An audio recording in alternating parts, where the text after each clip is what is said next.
Baik, Ibu, apakah Ibu sudah tahu terkait dengan kondisi Ibu ini apa? Oh iya, sudah terus bahwasanya saya terkena HIV. Baik. Dikarenakan Ibu sudah tahu terkait dengan kondisi Ibu yang terkena HIV, nah saya di sini ditugaskan untuk melakukan pendidikan kesehatan terkait dengan HIV kepada Ibu.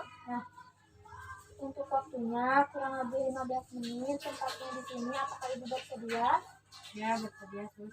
Baik, jika Ibu bersedia, untuk mengefektifkan waktu, di sini saya akan menggunakan lembar balik agar Ibu menjadi jelas ya Bu. Nah, sebelumnya apakah Ibu tahu apa itu HIV? Yang saya ketahui tentang HIV itu adalah penyakit yang menular. Ya Ibu, betul sekali bahwa HIV adalah penyakit yang menular. Nah, nanti lebih lengkapnya saya akan menjelaskan tentang apa itu HIV, kemudian pencegahan dan penularan HIV, penyebab HIV, tanda dan gejala HIV, serta tips sehat orang dengan HIV/AIDS. Nah, oh iya Ibu, bila nanti Ibu ingin bertanya, Ibu boleh potong saja pembicaraan saya, atau tidak, boleh di akhir juga, boleh Ibu bertanya kepada saya. Nah, untuk itu kita mulai saja ya, diawali dengan apa itu HIV.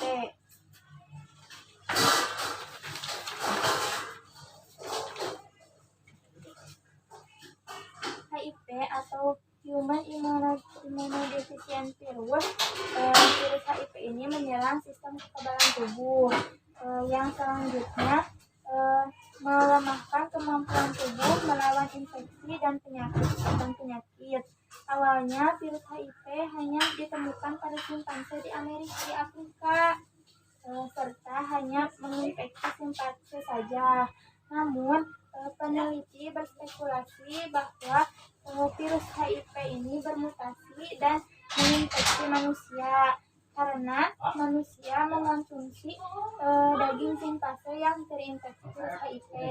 Nah, jadi virus HIV ini awalnya itu ada pada simpanse di Afrika. Namun penelitian berspekulasi bahwa virus HIV ini sudah bermutasi pada manusia. Untuk selanjutnya ada AIDS. AIDS atau Acute Immunodeficiency Syndrome adalah kondisi di mana HIV sudah pada tahap infeksi akhir. Ketika seseorang sudah mengalami AIDS, maka tubuh tidak lagi memiliki kemampuan untuk melawan infeksi yang ditimbulkan. Nah, jadi untuk AIDS ini di mana akhir infeksi akhir, jadi intinya AIDS ini sulit disembuhkan.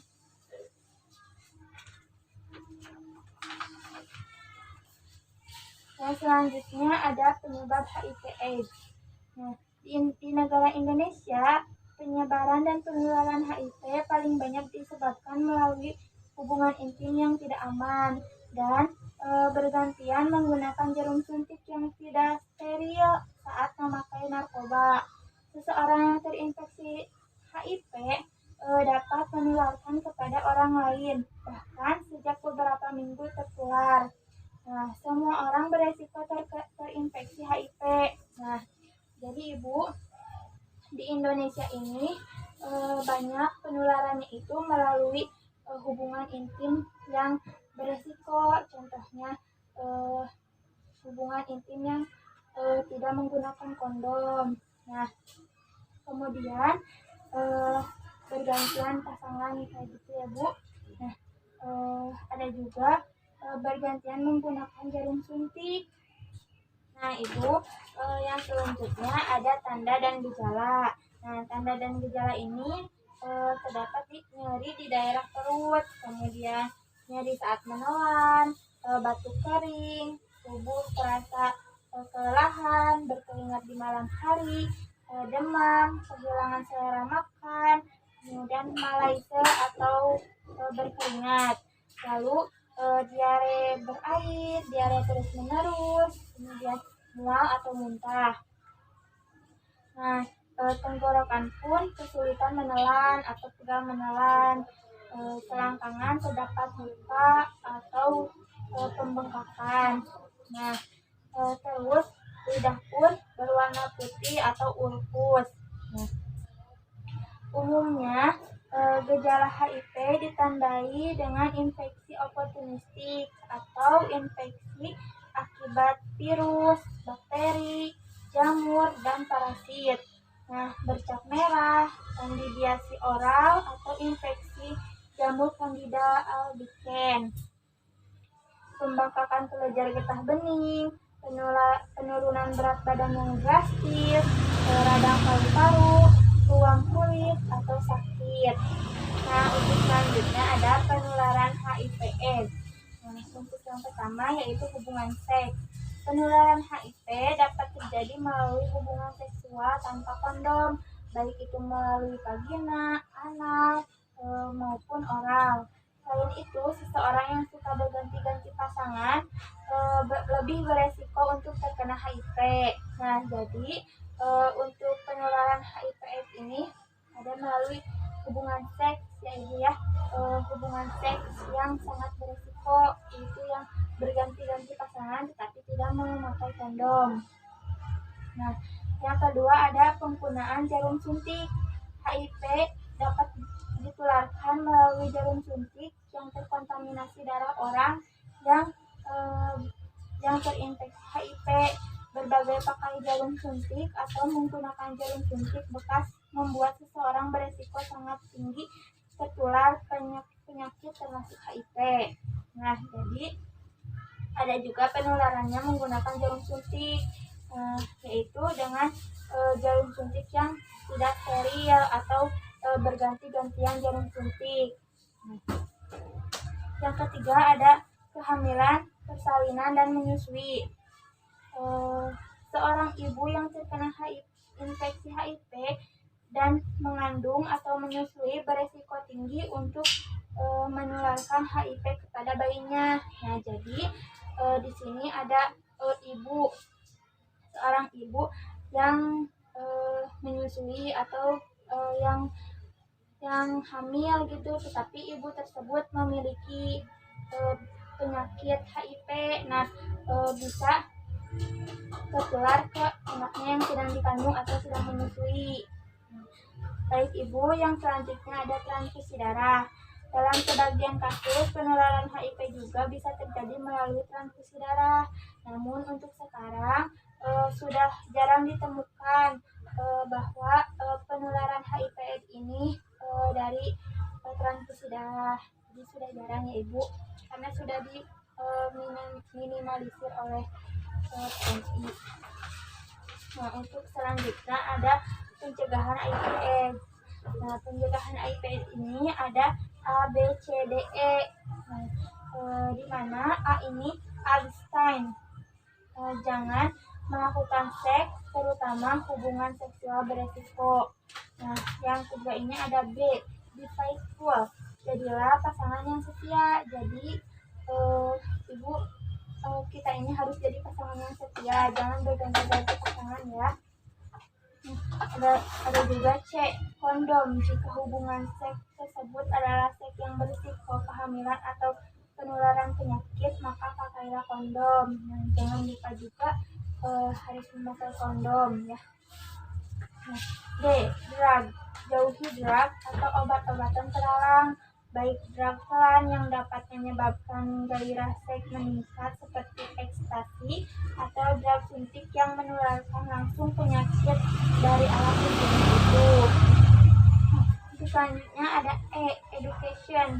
Banyak orang yang tidak memiliki akses pada pengetahuan yang tepat mengenai kesehatan seksual, padahal banyak sekali bahaya yang mengintai apabila kita tidak mendapatkan pengetahuan yang benar seputar kesehatan seksual, termasuk dengan soal penyakit HIV/AIDS. Jadi kita ini harus mendapatkan banyak pengetahuan seputar kesehatan seksual ya, supaya kita tidak salah kaprah gitu. Ada juga pengobatan HIV/AIDS. Nah, meskipun sampai saat ini belum ada obat untuk menyembuhkan HIV, tetapi ada terapi jenis obat yang dapat memperlambat perkembangan virus. Jenis obat ini disebut antiretroviral atau ARV. Nah, di mana ARV ini bekerja dengan menghilangkan unsur yang dibutuhkan virus HIV untuk menggandakan diri dan mencegah virus HIV menghancurkan sel CD4. Jenis obat ARV ini memiliki berbagai varian, antara lain etravirin, efavirin, lamivudin, zilfovudin, dan juga nevarapin. Nah, jadi Ibu, untuk pengobatan HIV ini meskipun belum ada obatnya untuk 100% menyembuhkan HIV, namun ada obat lain untuk memperlambat perkembangan HIV ini, yaitu obat ARV atau yang disebut antiretroviral. Nah, untuk yang selanjutnya, tips hidup sehat bagi orang dengan HIV/AIDS. Nah, yang pertama ada minum obat secara teratur. Rajin minum obat sesuai anjuran dan dosis adalah hal terpenting yang harus dijalani oleh orang dengan HIV/AIDS. Obat antiretroviral adalah jenis obat yang wajib dikonsumsi oleh penderita HIV. Pengobatan dilakukan secara teratur untuk menekan jumlah virus HIV agar kekebalan tubuh dapat tetap terjaga. Selain itu, kepatuhan minum obat juga sangat penting untuk menghindari resistensi obat. Nah, jadi ada tips hidup sehat bagi penderita HIV/AIDS ini, yaitu minum obat secara teratur, yang seperti saya tadi jelaskan ya, bahwa ARV ini adalah obat untuk orang dengan HIV/AIDS. Namun obat ini tidak 100% menyembuhkan, hanya saja obat ini untuk menekan jumlah virus HIV tersebut. Nah, yang kedua ada pola makan sehat. Pola makan sehat ada mengonsumsi makanan yang seimbang dan kaya nutrisi dapat meningkatkan kekebalan tubuh orang dengan HIV/AIDS, meringankan gejala penyakit, dan mencegah terjadinya komplikasi HIV. Nah, umumnya orang dengan HIV/AIDS ini mengalami penurunan berat badan yang cepat dan drastis. Pastikan makanan yang dikonsumsi ini mengandung protein, karbohidrat, serat, lemak baik, vitamin, serta mineral dalam jumlah yang cukup untuk menjaga agar tubuh tidak kekurangan nutrisi yang dibutuhkan setiap hari. Nah, jadi yang kedua ini ada pola makan sehat. Nah, pola makan sehat ini di mana makanan yang dikonsumsinya itu harus ada lemak baik, vitamin, kemudian karbohidrat, protein, serat, ya, agar menyeimbangi tubuh penderita juga. Nah, yang ketiga ada rutin olahraga. Selain dapat meningkatkan kebugaran tubuh, olahraga juga dapat membantu meningkatkan kekebalan tubuh dalam melawan infeksi. Banyak jenis olahraga yang bisa dipilih orang dengan HIV/AIDS, antara lain yaitu bersepeda, jogging, jalan santai, dan lain-lain. Konsultasikan dengan dokter mengenai jenis dan durasi olahraga yang sesuai dengan kondisi kesehatan penderita. Nah, jadi yang ketiga ini ada olahraga, ya. Olahraga ini itu ada seperti jogging, bersepeda, jalan santai, ya, bagi penderita HIV ini. Nah, mungkin itu saja yang dapat saya sampaikan ya Ibu. Semoga bermanfaat untuk Ibu. Baik Ibu, apakah terlalu cepat saya menjelaskannya atau ingin diulangi lagi? Tidak usah, sudah cukup jelas. Sudah cukup jelas. Alhamdulillah ya Bu, jika Ibu sudah jelas. Nah, sebelumnya apakah ada yang ingin Ibu tanyakan? Tidak ada, Sus. Tidak ada, baik. Jika tidak ada, saya yang ingin bertanya, namun bukan maksud saya mengetes Ibu ya, Bu. Ya, silakan. Baik, Ibu, apa saja tips hidup sehat bagi orang dengan HIV/AIDS? Yang tadi saya simak ya Bu, itu ada 3. Yang pertama itu harus rajin minum obat yang ARV tadi ya Bu.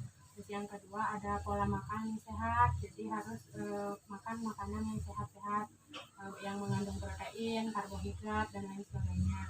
Nah yang ketiga itu harus rajin berolahraga. Ya, Ibu betul sekali ya apa yang sudah tadi Ibu sebutkan. Namun saya harap Ibu tidak hanya mengingat apa yang tadi Ibu sebutkan, namun juga nanti di rumah Ibu harus melakukan tindakan-tindakan tersebut. Baik Ibu, jika nanti ada yang Ibu belum mengerti, Ibu boleh silakan datang lagi ke sini untuk menanyakannya, atau Ibu boleh datang ke puskesmas terdekat menanyakan terkait dengan kondisi Ibu. Nah, alhamdulillah dikarenakan pendidikan kesehatannya sudah selesai, kita cukupkan saja ya Bu. Nanti Ibu di depan boleh ambil listatnya untuk dibaca-baca di rumah. Kalau tidak ada yang perlu kita bicarakan lagi, kita cukupkan ya Bu. Assalamualaikum. Waalaikumsalam.